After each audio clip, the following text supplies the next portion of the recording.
Donc ici, si on a un texture streaming pool over quelque chose budget, si on regarde ici, on a les textures toutes floues. Il faut commencer à optimiser les textures et la capacité de la streaming pool. Donc dans ce cas-ci, je viens de simuler le problème sur toutes les textures pour voir comment on va le régler. Mais avant ça, qu'est-ce que le texture streaming et comment augmenter la capacité de stockage? Alors, le texture streaming, c'est simplement une méthode d'optimisation qui se base sur la visibilité de la texture, ou plutôt sur le fait qu'elle n'est plus dessinée, pour soit la charger, soit la décharger de votre mémoire vidéo.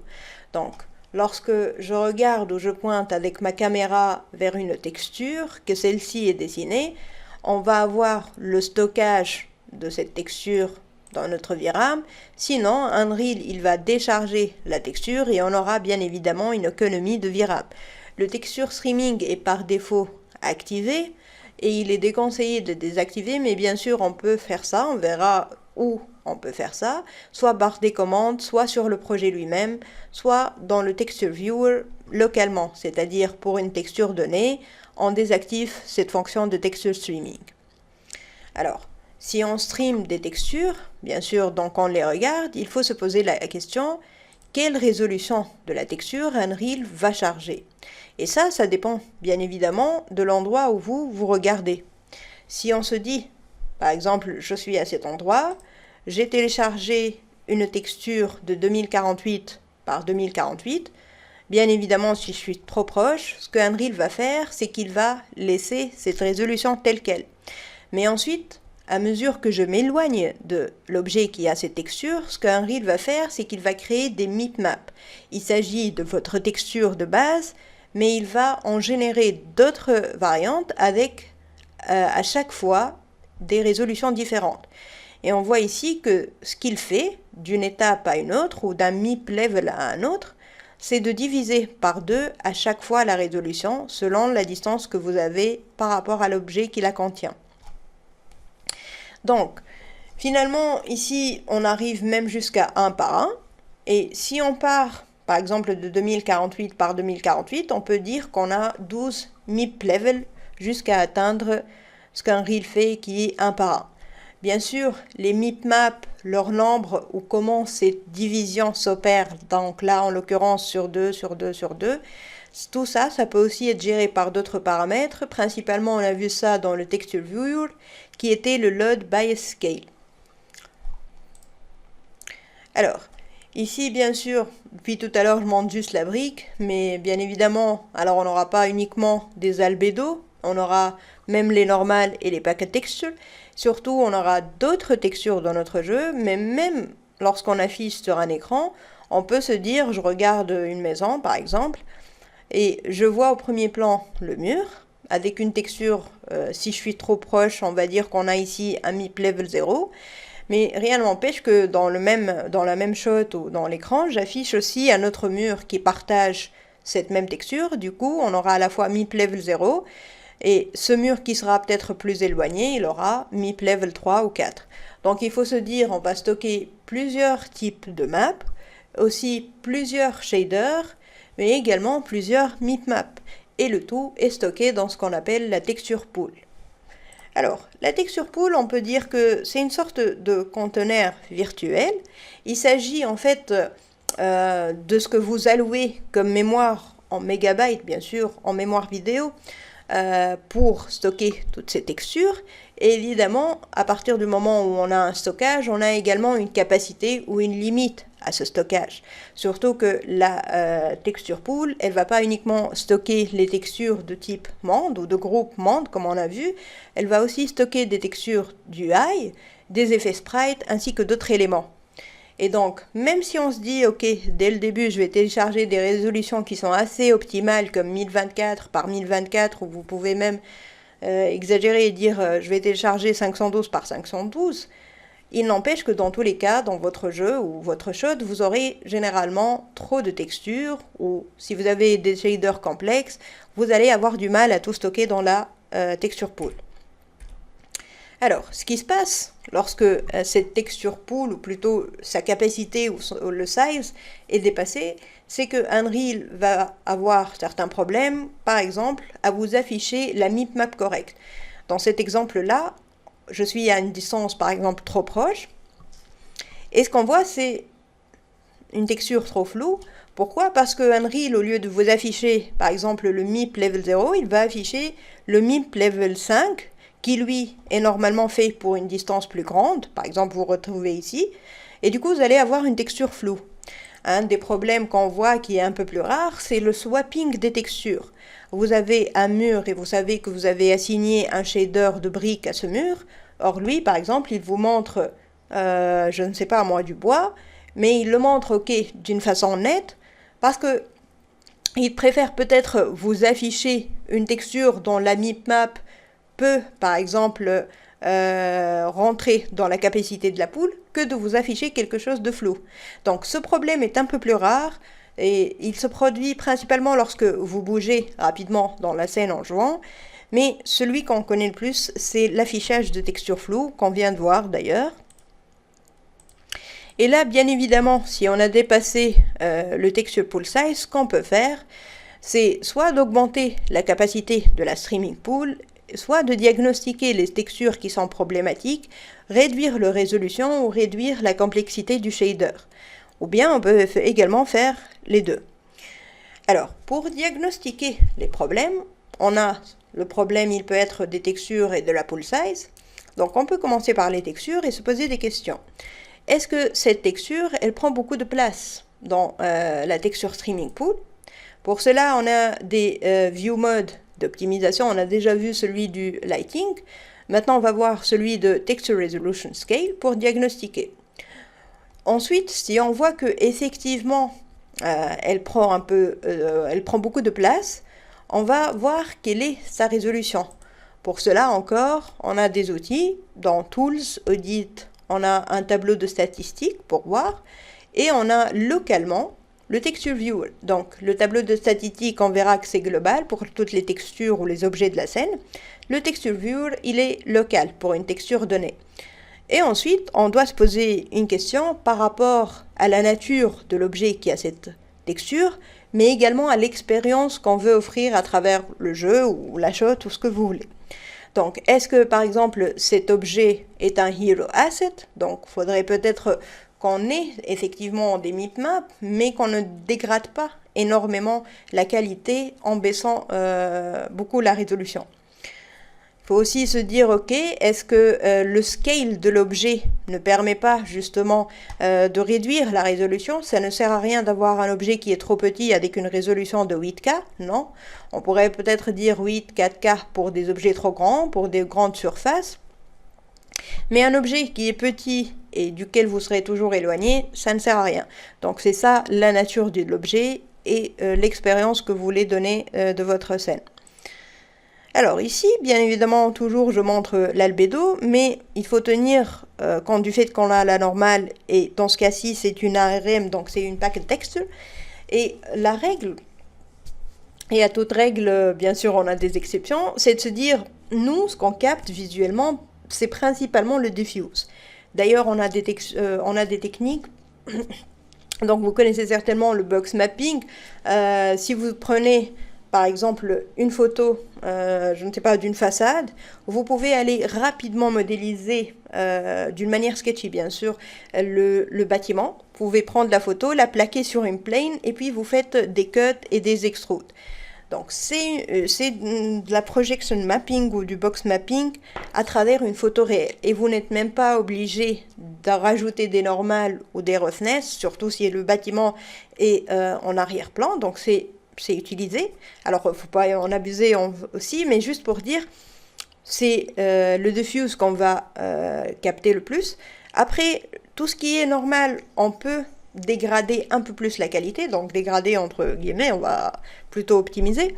Mais juste pour dire, donc on peut garder le diffuse, par exemple 2K ou bien 4K, et ce qu'on va faire, c'est pour les normales, on peut les optimiser en divisant par 2. Donc si je les ai ramenés à 4K, je peux diviser par 2 et les ramener maintenant, ou plutôt les mettre dans le jeu à 2K.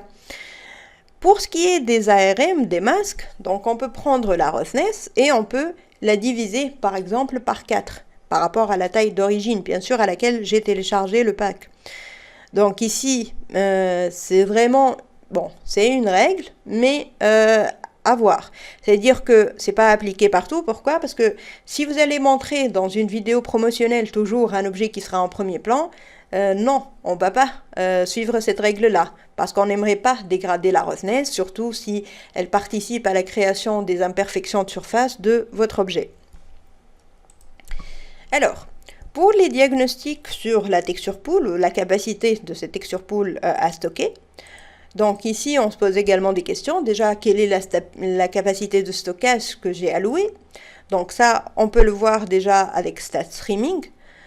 Aussi, on peut se demander, ok, si il me manque, donc si j'ai dépassé la capacité, de combien je dois augmenter le stockage. Toujours, on peut le retrouver grâce à Stat Streaming, où on peut simuler le problème au maximum. Donc, ce qu'on peut faire, c'est écrire R Streaming Pool Size 1 étant en mégabyte, donc c'est 1 mégabyte, comme si on a dit, ok, on laisse uniquement 1 mégabyte de notre VRAM pour stocker ces textures-là. Et là, bien sûr, vous avez vu le problème au tout début, tout va devenir flou et vous aurez un message d'erreur.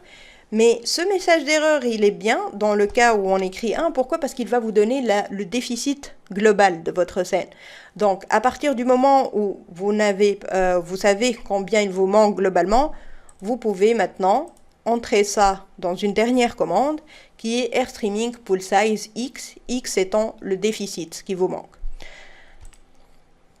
Alors ici, on peut se demander aussi la question, est-ce que augmenter marchera pour tout le monde? C'est-à-dire que vu que c'est relatif à la VRAM, donc à votre hardware, vous n'aurez peut-être pas l'occasion de mettre ici par exemple AirStreaming Pool Size 4000, 5000, 6000 pour dire 6 Go pour tout le monde.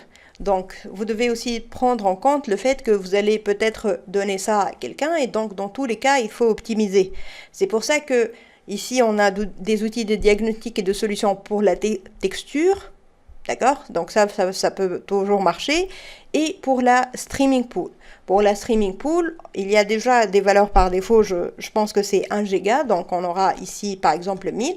Mais si vous allez donner votre scène à quelqu'un d'autre, déjà ces valeurs, elles vont être reset. Pourquoi? Parce que c'est des valeurs un peu temporaires, puisqu'on les rentre dans la commande.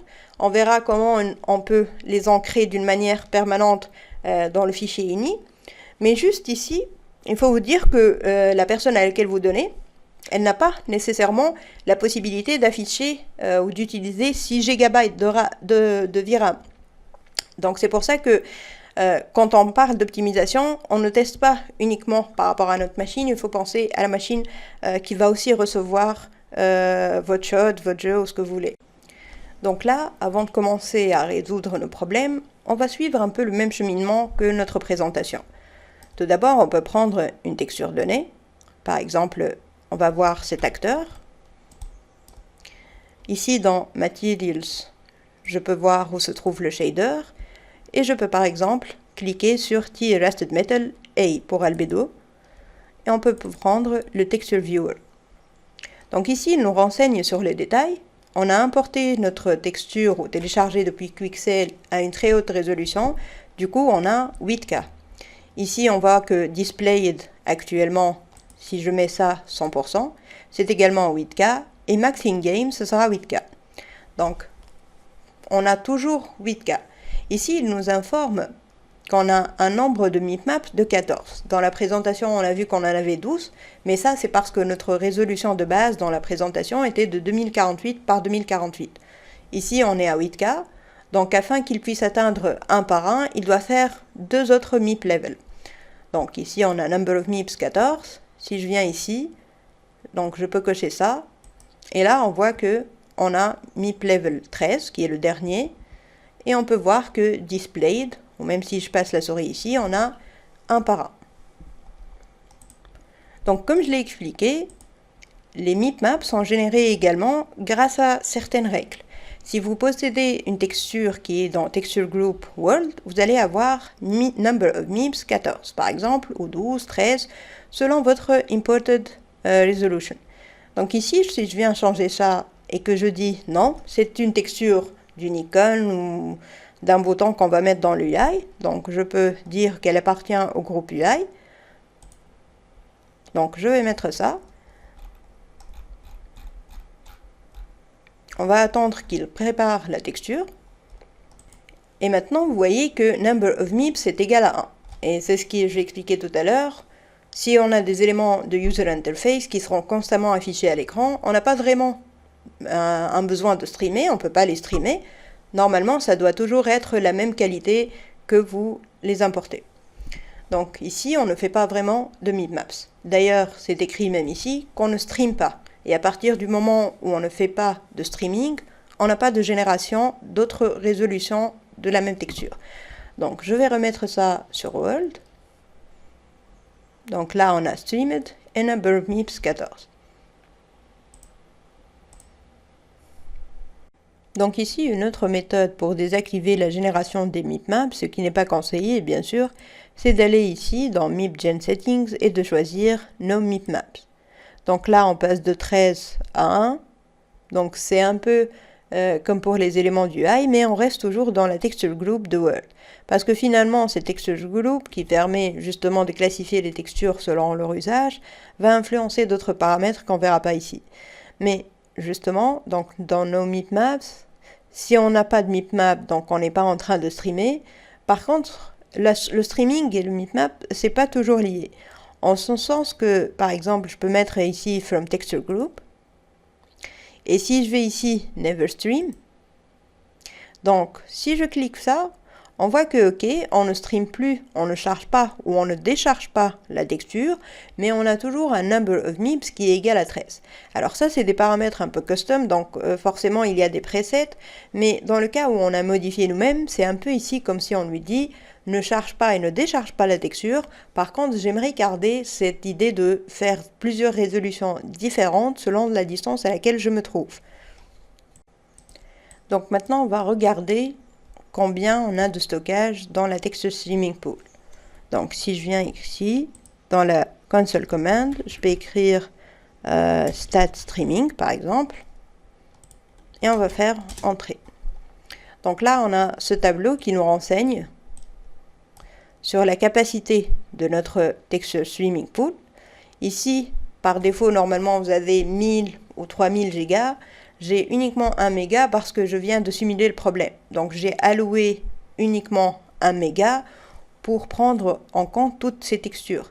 C'est pour ça qu'on a le problème de texture streaming pool over quelque chose budget et que toutes nos textures sont floues. Donc ici, lorsqu'on regarde, on voit required pool. Ici, par exemple, on a le nombre de mégas que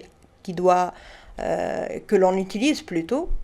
Et donc là, on a le nombre que l'on a alloué. Et on voit bien sûr que c'est supérieur et du coup, l'usage de la mémoire est supérieur à 100%. Alors, ce qu'on va faire, c'est que si on regarde déjà, étant donné que j'ai alloué une quantité extrêmement petite, on peut voir ici texture streaming pool over 1,2 giga, mais en fait ça change selon là où on se trouve. Donc par exemple là on a 1,3, si je vais un peu plus ici on va avoir 1,5, donc ça c'est le déficit que l'on a. Ce qu'on peut faire c'est donc allouer ce déficit à la capacité. Pour cela on peut faire R streaming pool size. Et là, au lieu d'allouer uniquement 1200, on va prendre en compte le fait que lorsque je bouge dans ma scène, je vois qu'il y a quand même une certaine différence. Donc je vais allouer plutôt 1700 et je vais faire entrer. Directement, on remarque que les textures sont maintenant devenues plus nettes. Donc elles ont retrouvé leur résolution d'origine, ou plutôt d'affichage dans ce cas-là. Et si je regarde en Required Pool, maintenant l'usage de ce que j'ai alloué comme mémoire, il est uniquement de 76, 75, 79, donc il y a toujours une différence, comme on l'a vu, %. Mais là, on a également dit que est-ce que monter justement cette capacité, c'est vraiment la meilleure chose à faire? Parce que même si ici, on peut dire que notre hardware supporte, on n'a aucune idée du hardware auquel on va donner l'accès. Il faut aussi comprendre que la commande que je viens d'entrer, elle sera reset après que je ferme Unreal. Ce n'est pas vraiment permanent, sauf si on inclut ça dans l'init qu'on va voir plus tard. Alors, ici, je vais simuler à nouveau le problème. Trimming, pool, size. Et on va mettre, par exemple, 1000, qui était le par défaut de cette scène. Voilà. Donc là, on a des nombres beaucoup plus acceptables, mais on reste quand même en dessus de 100%. Donc on est à 128%. Et l'idée, on l'a compris, c'est de ramener ça à 100%. Et on a ici le message qui nous dit qu'on est un peu déficitaire. Donc ce que je vais faire, c'est que je vais écrire stat streaming une autre fois pour fermer. Et maintenant, on va voir les outils de diagnostic de la texture. Donc ici, dans Lit, on peut aller dans Optimization View Modes, Required Texture Resolution. Donc on a plusieurs modes d'optimisation. On va s'intéresser principalement à celui de la résolution de la texture. Donc par défaut, on passe d'abord sur le mode Undefined. On a ici une légende qui nous expliquera, selon en fait la résolution que peut supporter le GPU, ou aussi selon votre distance à l'objet, ou l'échelle de cet objet, on a plusieurs couleurs. Donc actuellement, si je regarde, on a texture, mais il nous affiche ce que j'ai sélectionné ici. Si par exemple, je clique sur cet objet, je peux cliquer ici, et là, je vais voir toutes les maps qui composent le shader de cet objet. En l'occurrence, il s'agit d'un shader qui s'appelle MI, donc pour Material Instance Rusted Metal, et il contient ces maps, l'albédo, normal et roughness. Si je clique par exemple sur la normale, on a ici l'affichage de tous les objets qui utilisent cette normale-là. Donc, si on se réfère à la légende, on voit que dans cette distance, puisqu'on a compris qu'il y a des bitmaps qui sont en rapport avec la distance, donc là on a une texture, plutôt une résolution, qui est 2 fois supérieure à ce qui est possible, ou plutôt à ce qu'on peut optimiser. Donc en l'occurrence, on a 2 fois plus supérieur et on n'a pas vraiment besoin de tout ça. Par contre, si je prends cet objet que je fais F, et qu'ensuite je viens ici pour réduire Camera Speed, je peux m'en approcher, on voit que le gradient, il commence à varier. Donc on passe de cette légende ici 2 fois plus supérieure vers 1 fois plus supérieure et good. Donc good, c'est acceptable. Mais plus je vais ici, je tends un peu vers une fois moins en dessous de la résolution qu'on peut avoir ou qu'on doit avoir. Alors, ici, c'est au choix. C'est-à-dire, lorsque je joue dans cette scène, je sais par exemple que je ne vais pas non plus zoomer, parce qu'on peut implémenter le fait de zoomer, même si l'objet il est en dessus de nous. Je sais que je ne vais pas zoomer. Et je sais que si je me situe ici, que je regarde, on est déjà à une résolution qui est beaucoup trop grande. D'ailleurs, si on reprend la normale, on a une résolution de 8K, ce qui n'est pas du tout nécessaire. Non seulement l'objet est très petit, ce n'est pas un hero asset ou quelque chose qui va toujours se situer en premier plan, je ne vais pas l'avoir autant de cette distance et donc ça ne sert à rien. C'est surtout une normal map, donc une normal map, on a dit qu'on peut un peu dégrader cette résolution entre guillemets. Donc pour commencer, on va faire ça pour une seule texture. Pour cela, on peut aller dans le Texture Viewer et écrire ici Maximum Texture Size. Je peux mettre ça, par exemple, 1024. Et je vais sauvegarder. Donc maintenant, on a la résolution à laquelle on a importé, 8K. Et maintenant, on a Displayed qui est 1024, la résolution que je viens d'entrer. La couleur, bien évidemment, elle a changé. Et on est encore entre good et one time over. Donc, à cette distance-là, même si je vais ici, que j'essaie de me rapprocher, c'est toujours plus ou moins acceptable.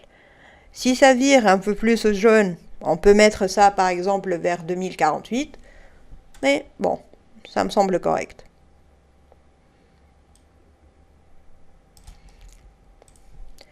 Donc là, on peut supposer que on a pris l'objet par nous-mêmes, mais si on veut diagnostiquer certains éléments, certaines textures, si on veut voir quelles sont les textures qui sont à 8K, on va prendre un autre outil de diagnostic. Donc, dans Tool, je peux aller sur Audit et je vais choisir Statistiques. Par défaut, ce tableau qui représente des statistiques est mis sur Primitive Stat, c'est-à-dire qu'on va avoir nos objets ou nos acteurs, et on va avoir plutôt le polycount comme le nombre de triangles. Ici, on s'intéresse aux textures, donc on peut dérouler ce menu et prendre Texture Stat. On va faire un tri en utilisant Max Dimension. Cela va faire correspondre Current Memory et Fully Loaded Memory. Donc là, on peut voir les textures que l'on a qui sont à 8K. Vous voyez que là, on a T-Rested Metal, on a Roughness, Diffuse, ou Displacement plutôt, et Albedo. Et là, en fait, on n'a plus le normal, parce qu'on vient de l'éliminer à l'instant et de la transformer en une texture de 1024. Donc, supposons que je suis dans un autre dossier. Ici, j'aimerais voir où se trouve cette texture. Je peux double-cliquer dessus, T-Rusted Metal Albedo, et donc il va m'afficher dans le Content Browser. Ce que je peux faire aussi, c'est que si je retrouve le shader à côté de ces textures un peu problématiques, clic droit, Asset Action, Select Actor Using this Asset. Et là, il va me montrer tous les assets qui utilisent, bien sûr, ou plutôt les acteurs qui utilisent ce shader. Du coup, là, on peut sélectionner en ayant une idée pourquoi on sélectionne tel ou tel élément. Parce qu'on sait que les textures de cet élément sont un peu trop grandes, et donc on peut commencer à les voir.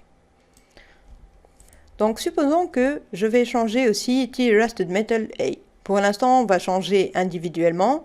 On verra plus tard comment changer pour un grand nombre de textures. Par exemple, prenons T-Rusted Metal A. On va faire la même chose. Maximum Texture Size. Et on va mettre ici 4096. Et on va faire Save.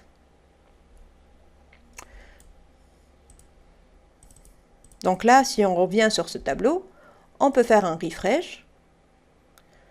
On peut revoir à nouveau Max Dimension. Et là, on n'a plus vraiment T-Rusted Metal A qu'on vient de modifier. Parce que actuellement, si je reviens ici, il est dans la zone des textures 4K. Maintenant, c'est bien ça, mais bon, si on a plusieurs textures, ça va prendre un temps énorme. Du coup, ce qu'on peut faire, c'est revenir dans All ici. Et là, on peut choisir le filtre texture. Et on peut également choisir le filtre Used in Use by Level. Parce que vous pouvez utiliser, par exemple, ces mêmes textures dans un autre niveau où vous ne manquerez pas vraiment de capacité. Il faut se dire que peut-être ce niveau est beaucoup trop encombrant, et donc vous avez plusieurs objets, ce qui fait que vous avez épuisé votre capacité allouée. Par contre, si vous avez un niveau qui utilise cette même texture, mais où vous avez uniquement un ou deux objets, vous n'allez pas épuiser la Texture Streaming Pool. Donc on va utiliser ce second filtre. Et là, je vais faire un clic ici et CTRL-A pour prendre toutes les textures. Vous remarquerez que déjà, il va prendre des textures même de User Interface et ce n'est pas si grave. Donc, on peut toujours trier. Donc, clic droit sur tes textures et Asset Action, Edit Selection in Property Matrix. Donc, au lieu d'éditer, comme on le fait tout à l'heure depuis le Texture Viewer ici, on va utiliser éditer plusieurs textures ici. Donc, tout d'abord, on a ici plusieurs colonnes, mais aucune qui nous intéresse vraiment. Celle qui nous intéresse, c'est tout simplement Maximum Texture Size. Pour cela, on peut faire CTRL-A ou un clic CTRL-A pour tout sélectionner. Et ici, dans Pinned Columns, je vais écrire Maximum Texture Size. Afin de rajouter ça dans la colonne, puisque on veut le modifier, on peut cliquer sur ce pin. Donc ici, maintenant, on a la colonne. C'est un peu comme si on avait ça pour chaque élément ici. Et là, on peut trier. On peut trier, par exemple, par Compression Settings. On a déjà vu que les maps normales utilisent le mode de compression normal BC5. Donc, on sait que si on veut retrouver nos normales, je peux cliquer ici et je vais retrouver toutes les normal maps. Je peux choisir de les avoir tous à une résolution donnée, par exemple 1024 ou bien 2048. Alors ça dépend bien sûr de votre projet. Vous devez connaître les normal maps que vous avez. Je vais prendre toutes ces normal maps, par exemple. Je sais qu'elles sont tous de Quixel et qu'elles ont une très grande résolution. Forcément, peut-être parce qu'elles ont été téléchargées à une résolution high quality ou very high quality, je crois. Donc, on voit aussi qu'on a default. On peut enlever ça.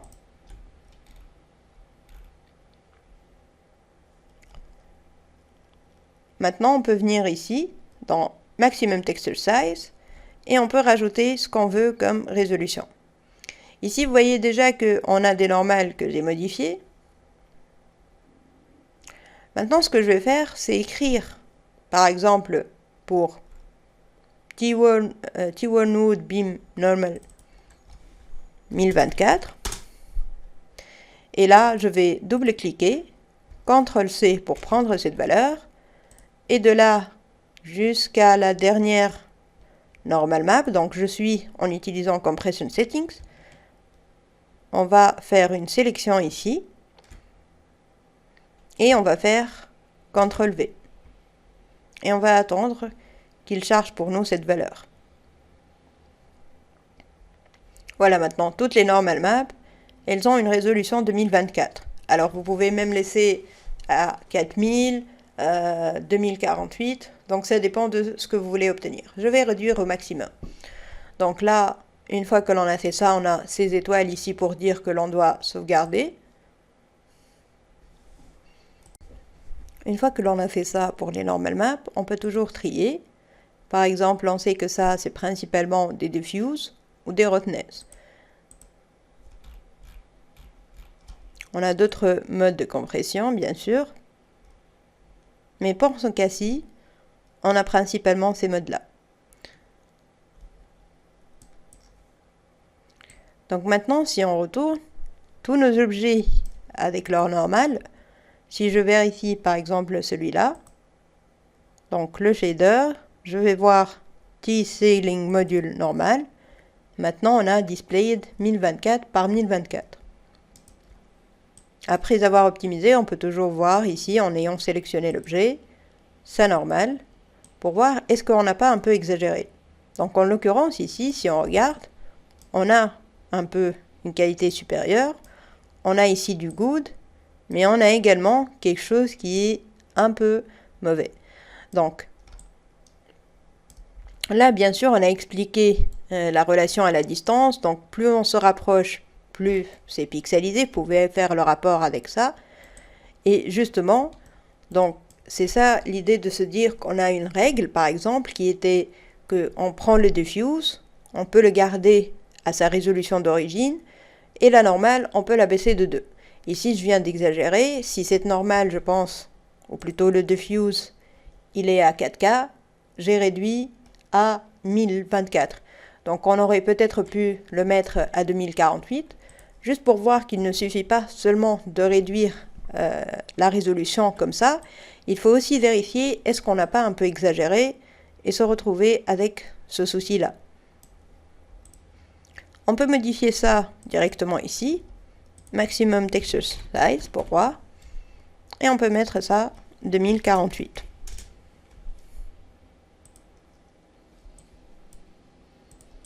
Donc là, on remarque que ça a un peu changé, le gradient a avancé.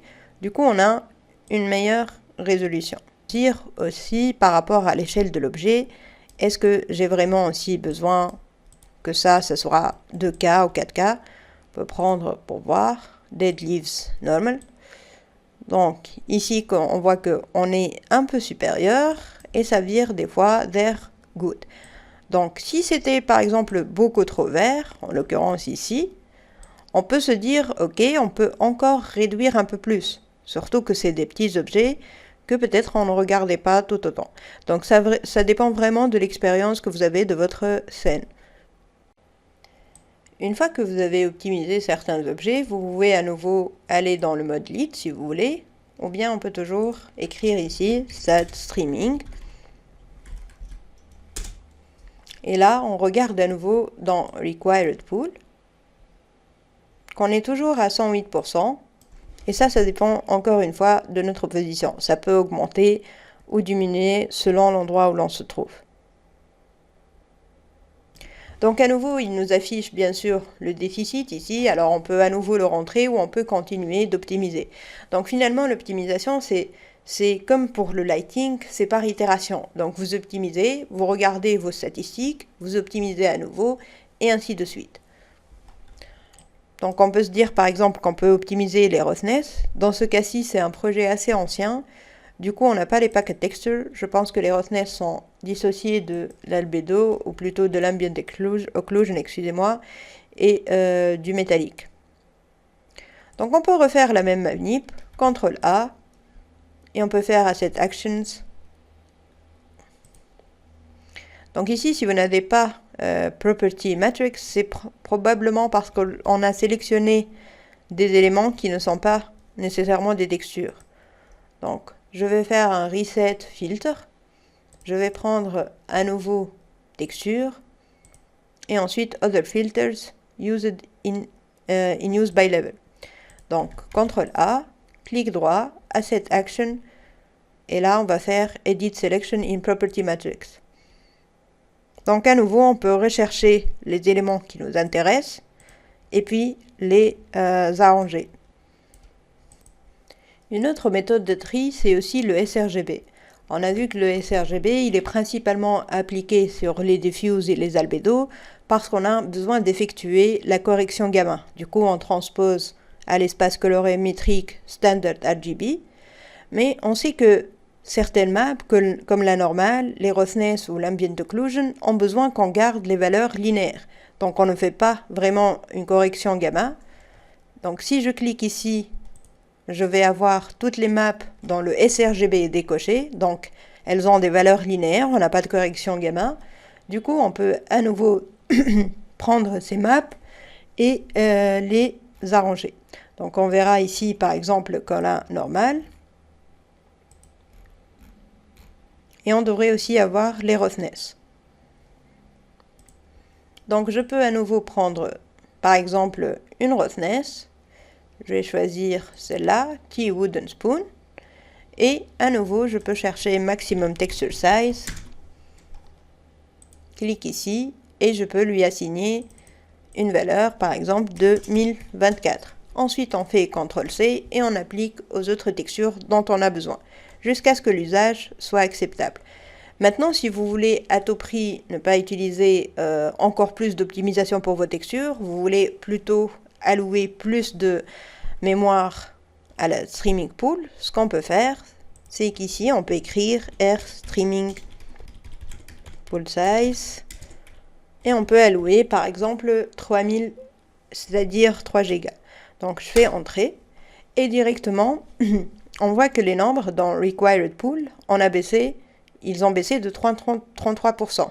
C'est-à-dire qu'on a donné plus de stockage, mais on garde bien évidemment les mêmes valeurs ici, c'est-à-dire on utilise toujours la même quantité en mémoire dans nos textures, mais puisqu'on a alloué plus d'espace, on va bien sûr réduire l'usage de la pool capacity.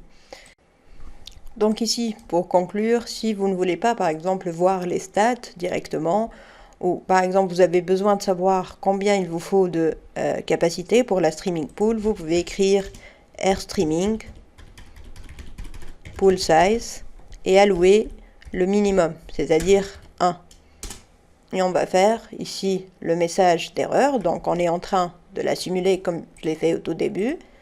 On va avoir toutes les textures floues, et grâce à ce message, on peut savoir à peu près combien il nous faut pour écrire ici streaming pool size. Donc, pour revenir, on peut écrire R streaming pool size. Et on va dire par exemple 1700. Et voilà. Et donc là, on voit que nos textures, elles vont revenir, mais aussi on a un peu mieux réparti le pourcentage d'usage de la mémoire. Donc ici, toutes les commandes que l'on a mises ne sont pas vraiment permanentes. À partir du moment où vous fermez votre Unreal, vous allez les perdre. Donc, pour rendre ça permanent, on peut fermer le projet dont il est question, et puis dans le dossier Unreal Project, le dossier du projet, config, et ici on a Default Engine. Donc là où on a Render Settings, ici, on peut venir en bas et rajouter deux autres commandes. Une première commande qui va activer donc le texture streaming, R texture streaming égale à true. Une seconde commande qui va déterminer la capacité de la streaming pool. Donc R streaming dot pool size est égal. Ici vous mettez généralement 1000 qui est la valeur par défaut. On va tenter 2000 pour voir comment ça va s'appliquer au jeu. Donc ici on va faire save. Et ensuite, on peut réouvrir notre Unreal. Maintenant, pour voir comment est-ce que ça s'est appliqué, on peut aller dans Stat Streaming. Et là, on voit Pool Capacity 2000 MB. Donc, c'est exactement ce qu'on a rentré dans le fichier ini. Mais vous pouvez à tout moment remodifier ça en écrivant ici à nouveau R Streaming Pool Size. Par exemple, 3000. Et on voit que ça a changé. Mais rappelez-vous, ce n'est pas ici le changement permanent, c'est dans le fichier ini. Donc, finalement, on a ces quelques commandes qu'on a vues qui sont temporaires, bien sûr. Le R Texture Streaming, soit c'est 0, soit c'est 1 pour activer ou désactiver. On a aussi vu ça à travers le Project Settings. On a vu ça pour les textures elles-mêmes, donc par texture. On a également vu comment on peut assigner une taille, bien sûr en mégabytes, à ce texture streaming. Une méthode pour voir de combien vous êtes déficitaire et donc ensuite assigner ce déficit comme taille, c'est R Streaming Pool Size 1. Donc on simule le problème au maximum et puis il nous affiche le message d'erreur pour savoir. Un autre moyen, c'est de voir le déficit ou plutôt de combien vous êtes en train de dépasser. Et donc là, vous pouvez faire le calcul et savoir combien il vous faut. Et de toute façon, vous aurez toujours ce message qui va afficher. Donc, vous pouvez allouer la partie restante. Donc, vous avez déjà une partie que vous consommez. Vous rajoutez une autre partie pour élargir la pool. Enfin, on a une autre commande qu'on n'a pas vue, mais il faut savoir que généralement il est activé. Donc, ce que fait Unreal, comme je l'expliquais au début, il va il va faire le texture streaming, mais il va aussi s'adapter à votre VRAM. Ça ne veut pas dire qu'il va prendre toute la VRAM disponible. Il va prendre en compte le fait que vous faites d'autres calculs comme ceux du shader ou d'autres éléments de calcul ou de tâches sur votre PC, et donc il va limiter la pool size à votre VRAM. Donc pour conclure ici, l'optimisation elle est itérative parce qu'elle demande justement un va-et-vient. On va regarder, ou plutôt on va constater un problème. On va afficher les stats pour comprendre où se trouve le déficit. Ensuite, on regarde d'où viennent les textures problématiques qui causent ce déficit et on commence à arranger leur résolution. Bien sûr, on le fait une fois et puis on retourne voir les statistiques. Si ça n'a toujours pas donné le bon résultat, c'est-à-dire on a toujours besoin d'allouer plus d'espace, on revient et on baisse la résolution de d'autres textures ou bien de celles qu'on a modifiées avant pour un meilleur résultat. Bien sûr, tout ça est à faire en ayant le View Mode de Resolution Texture Scale ouvert, parce que ça va vous permettre de voir en même temps si, lorsque vous baissez des valeurs, le résultat visuel, lui, est-ce qu'il se dégrade à un tel point que, bon, ça ne devient pas de l'optimisation, mais plutôt de la dégradation, ce qui nous amène au second point, qui est que l'optimisation est là une limite, parce que c'est bien évidemment un compromis entre la performance et dans le cas qu'on a ici dans un reel, on a la qualité visuelle.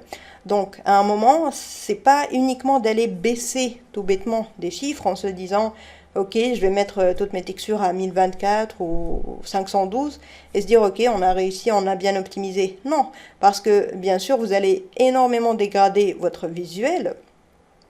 Donc vous devez vous aussi vous poser la question quand est-ce que je dois optimiser, quand est-ce que, ou bien quel élément plutôt je dois optimiser plus qu'un autre, pourquoi justement est-ce que je dois optimiser ça et peut-être un peu moins ça, comme on a vu dans le cas des diffuse et de normal, on a compris pourquoi. Donc, et tout ça pour dire que c'est un tout. Donc à la fin, on a un troisième point qui est que l'optimisation est globale. Donc global, dans ce contexte, c'est pas apprendre au sens où on a, par exemple, comme avec les algorithmes, une optimisation globale ou une optimisation locale, mais c'est apprendre au sens où, si vous vous rappelez, on a fait l'optimisation avec Lighting Complexity, on a fait une optimisation pour comprendre comment bien modéliser pour que Nanite, lui, il puisse bien opérer, parce que Nanite, comme texture streaming, c'est pas uniquement des caches, des cases à cocher et se dire on a Nanite, donc on a tout bon dans le polycount, on a texture streaming, donc on a tout bon dans les textures, Non, vous avez votre part et un reel à sa part.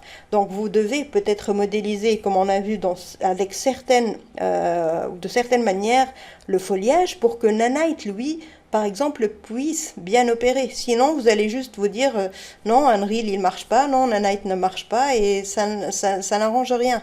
Et en fait, c'est pas que ça marche pas, c'est que c'est nous qui ne savons pas bien travailler pour arranger, ou plutôt faire équipe avec Nanite ou Texture Streaming. Et au final, ce qu'il faut dire aussi, c'est que vous avez l'optimisation du temps. Donc là, durant tout le process, normalement, on a une optimisation après un reel et on a une optimisation durant un reel. Et vous ne pouvez pas vraiment fuir l'un ou l'autre. Même si vous avez un super hardware, même si vous avez une RTX 5090, il faut optimiser. Parce que d'une part, il faut penser à l'autre personne à laquelle vous allez délivrer, ou plutôt livrer votre exécutable. Et aussi, vous devez vous dire, même avec un si bon hardware, lorsque vous allez travailler sans optimisation, vous allez quand même laguer. Vous allez avoir un peu de mal à vous déplacer dans la scène et donc à travailler. Et du coup, si vous cherchez à fuir l'optimisation, vous allez perdre plus de temps à optimiser plus tard. Donc, on se pose les questions. Qu'est-ce qu'on optimise? Pourquoi on optimise ou pas? Et surtout, on se pose la question aussi de quand arrêter l'optimisation.